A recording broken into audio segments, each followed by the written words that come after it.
What's up YouTube? This is Optic Rambo, and today I'm coming to you in another class setup video. We're going to talk about league play again, and we're going to talk more in depth about CTF. So mainly, our class setup today is going to be a bit different from our first class setup, which was a general, hardpoint, and domination class setup. Our class today, we're going to have two classes today. Mainly, the first one is a ideal situation class setup. Mainly, when you get this class, you're not going to be running too many UAVs or score streaks. This is more of a start of a game. Get into it, try to get an early lead as an objective player, get a good position for your team, and maybe try and get a quick pull off the start to get that lead, that really important lead with this new score streak system implemented in competitive play. So let's get right into it. Mainly what we see right here is the class. We have the MSMC with a long barrel and extended mags. Mainly I've chose this weapon. I've been having a lot of trouble trying to pick one weapon these days. I'm pretty much switching every day, so as far as weapons are concerned, you can probably use which one you use the most. I would consider, mainly I have two weapons right now. I'm either using pretty much two choices of weapon. I'm using MSMC or the PDW in a mostly long range map. And if I'm in a close burner map, like let's say standoff or slums, or a map where I'm not going to encounter a lot of long range fights, I'm going to pull out a gun with a higher fire rate, MP7, Vector, or even maybe the Scorpion. Mainly this is at your choice. Like I said, there's not really a weapon that's proven to be better than others yet. So at this point, weapon is at your discretion. Mainly to make sure is the attachments on the gun that you're going to be using are the primary things you want to be making sure that you have right. So example, I'm encountering a close range map. I'm obviously not going to put a long barrel on my gun. I'm going to put a laser to make sure that I can get those quick hip fire kills when I'm close range on someone.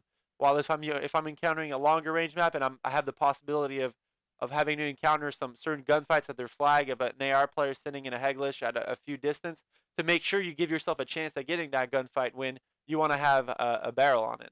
Obviously, extended mag is my second choice, mostly because I do not have a secondary, so I'm not going to be having to I'm not going to have to be reload that often, since I can't really switch to a secondary in the first place, even if I ran out of bullets. So that's the logic behind my attachment choices. As far as perks are concerned, this is where it gets interesting. For my perk 1 slot, I have lightweight and flat jacket. Flat jacket, I'm not entirely sure yet if I want to keep this on this class. Mostly the reason because I could pretty much get a lethal grenade and a perk 2 slot for this. But there's been a lot of talk lately about bouncing betties on flags and bouncing betties all over the map. So if a team does decide to have one or two players having tried to defend a flag earlier in the game and they just slap on, like, let's say shock charges and bouncing Betty all over the place, then obviously flag jacket is a good thing to do, since you can actually run by them without dying. So I think this is a really important factor that can depend on who you're playing against, on what map you're playing against. Again, there's a lot of different determining factors on this perk. If you do not use flag jacket, I would strongly suggest, obviously I'll show you guys. Mainly what it does, that it gives you two extra things. I would strongly suggest using toughness and possibly a grenade at some point. Obviously, if you do know where they put these certain, let's say, shock charge, bouncing Betty combos, you can just throw a grenade at it. It's gonna blow both of them up, which makes them obviously unviable and useless. So obviously those are certain things, but for the time being, I'm more concerned about just getting the objective out of the way. So I'm gonna slap on a flag jacket and a perk 1 greed to make sure I have two of them. As you can see, my perk slot 2 on this, I do not have toughness. The simple fact is I need those certain things, and I could slap on toughness for a stun. Mainly the concussion grenade is primary. It's like a free kill. So mainly I'm not using toughness because I'm using a stun. Some people would rather use toughness, but stun grenades on this game are incredibly strong. And if anyone's camping behind a Heglish or something, if you do stun them, it gives you the opportunity to jump out and get a good chance at killing them. So my stun grenade is mostly an attempt to get a kill at their flag. I'm only going to use this either I'm on spawn trying to defend my flag, or if I have a chance of getting a kill on a player that's more in a defensive stance. So obviously, if a guy's behind his flag or near a Heglish next to his flag, and I spot him before I get to it, I'm gonna try and stun him and try and kill him before I get the flag out. Obviously, it gives me a better chance at it, and toughness wouldn't really help me in that kind of situation, since he's most likely gonna have an assault rifle and he's gonna be behind a Heglish. So at that point, I mean, I'm kind of screwed both ways. but the stun gives me a better chance at it. There's more probability of me getting a kill, which is all what Call of Duty is at this point. It's all logic, and it's about playing your chances to the best possibility. So obviously I'm running perk 3 greed at this point. I'm running extreme conditioning and dead silence. Dead silence, the obvious choice for not getting sound horde. I'm still debating on some parts of it. A lot of people are saying you don't really need that silence. As of right now, in my opinion, you do need, because you can get sound horde, and I've played behind teams like Envious and certain other teams at events, and there's a lot of people out there that crank their headsets up like crazy. So, with that being said, Death Silence is probably a must versus a really top tier team, since they're going to be very open to sound whoring you if you do not have Death Silence on. And extreme conditioning is obviously to get around faster, as this is my mostly opening class, trying to get the choke points faster than they are. Maybe to get a quick stun off and just try and get some kills. So this is mostly an opening class. For my middle game class, this is my class. No, this is going to be the main class for anyone who hates everything about score streaks, or equipment in general. This is mostly equipment, not really score streak. This Ghost obviously saves you against UAVs, and Flat Jacket saves you against most score streaks. But mainly, this is the counter to any score streak and any mainly gay combo that people are going to put around. So, as you can see, I have Flat Jacket Ghost as my perk 1. So Flat Jacket obviously making me immune to most of the equipment that people can put down, C4, Claymores, Bouncing Betties. Then I have Ghosts, obviously Ghost to counter UAVs. As you can see, my perk 2 slot is not still not toughness, because I just don't feel like toughness is that important if you're running OBJ. You're not, to start off with, even if I had toughness, if I'm running against people in head glitches, I'm not going to be killing them in the first place. So it's going to be, obviously I can, but I'm just saying it's going to be really, really difficult. So I just don't feel like toughness is that much of an issue at this point, since that important of a perk for this class, since you're mostly trying to get objectives out. You're not really trying to run around and get 3 pieces around. You're just trying to get around your opponents and try and get that 1 kill at the flag, and then just take the flag and dip and hope your teammates are there to cover you, and got a few kills when you're trying to make that play. And the only difference in our perk 3 setup, the main 2 differences in this class would be obviously the Flat Jacket Ghosts, which we weren't running Ghosts in the first class. It's the start of the game, so you want to make every bit of your classes. So obviously, if I don't need Ghost at the very start of the game, since nobody has UAVs when the game starts, I'm not going to be putting Ghost on. That's pretty much self counter. So as soon as I see someone starting to get kills, I would strap on this class as soon as I die, so I'd be ready for that UAV, and I wouldn't be seen on the map. The second difference to this class is the tactical mask. Um, there's a big talk around the community that people, whenever they get a lead, they're putting down, they're making the shock charge bouncing Betty combination. This class is immune to it.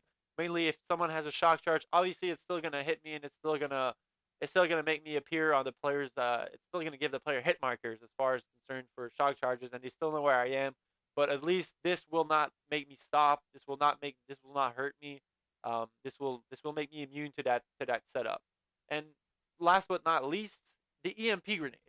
This is a brand new usage of a tactical grenade, and it's going to be useful in this mostly because, let's say, I'm pretty sure the EMP grenade actually kills any type of equipment. So, and even score streaks, if someone has a guardian on flag, you throw an EMP grenade at it, it dies automatically. It just dies. So, anything against sentry guns, EMP grenades. I'm not 100% sure on shock charges, but I'm pretty sure it kills any type of equipment. I could be wrong, but I won't quote myself on this since I'm not 100% sure, because I haven't really used it yet. I've used it in a few games, but really nothing serious. We haven't really played any of those top teams that are playing is really defensive as can be, with all those combinations that aren't very uh, haven't been used that much so far. So whenever I do, I'll let you guys know. But as of right now, I'm pretty sure. Obviously, you can check on your own, but I'm pretty sure they killed any type of equipment. I could be wrong, but for the time being, let's just say they kill all type of equipment. And even if they don't, a lot of teams, this you can use this class especially when the other team has a lead. Mainly, this would be a counter to a team in the lead, because when a team's in the lead, they're gonna be bound to play more defensive in this game, with a lot of shock charges, bouncing betties, guardians, and whatever and whatnot. So you can just throw an EMP grenade at the equipment near the flag, or even if it does kill stun grenades and let's say bouncing betty and such, even in a choke point, someone's putting stuff down there, you can just throw it at it and kill it. Or on the flag, a lot of people are gonna have shock charges on the flag to make sure that the opponents can't just take the flag and run. So you can just throw this on the flag beforehand and actually get the flag out faster and without getting a hit marker to the opponent that has a shock charge. So this would be the second class. This is the counter everything class pretty much. So if ever you're playing a team that's really high on using all um, those equipment classes and those score streaks. Really, a team that you've let get one too many kills too often. So this is a good class for you if you want to use this. This is going to get you out of trouble and mainly make you a gun player. So when I say gun players, because mostly you're not going to be using grenades and anything in this class. You're pretty much just going to be a running gun. So you do have to be really aware of what your opponents are doing and try and work with them because you're not going to be able to kill 2 or 3 guys in a row with this thing. It's just not going to happen. It's going to be really hard and difficult. So this is more of a class for people who are able to work as a team and have that support player near the flag to try and get the flag out and help you. So I hope you guys enjoyed this video. I'll be posting more of these, obviously. I wasn't able to attach a gameplay to this like I did with my public match one, mostly because we haven't really tried this yet and we haven't encountered a team that's played really defensive like this so far. So whenever I do get some gameplay videos, I'll be obviously posting those. I'll be posting situational. The Thinking Like Rambo series is going to start pretty soon. Mainly, I'm just getting accustomed to the game. Obviously, I want to know what I'm doing before I try and teach you guys what I'm thinking. So at this point, we're still learning a lot of the maps and a lot of the cutoffs and chokes. And obviously, I'll be posting also videos about flag routes, choke points on certain CTF maps, on the good ones at least, and hard point and how to play every game type to the full extent. I'll be posting a lot of videos about those. But for now, I'm going to stick to those class setup videos since those seem to be the hardest to decide, obviously, for starters that are playing League play. So I hope you guys enjoyed this video. I hope you guys have a good day. I'm going to be streaming all day again, probably starting in about 30 minutes from now. So if you guys are actually going to be started earlier since this video is going to be posted a bit after I start streaming. But if you guys are interested in watching my stream, my team play League play, we're going to try and catch NVS in first place today. So yeah, it's a Twitch/Rambo. So I hope you guys have a good day. As always, peace.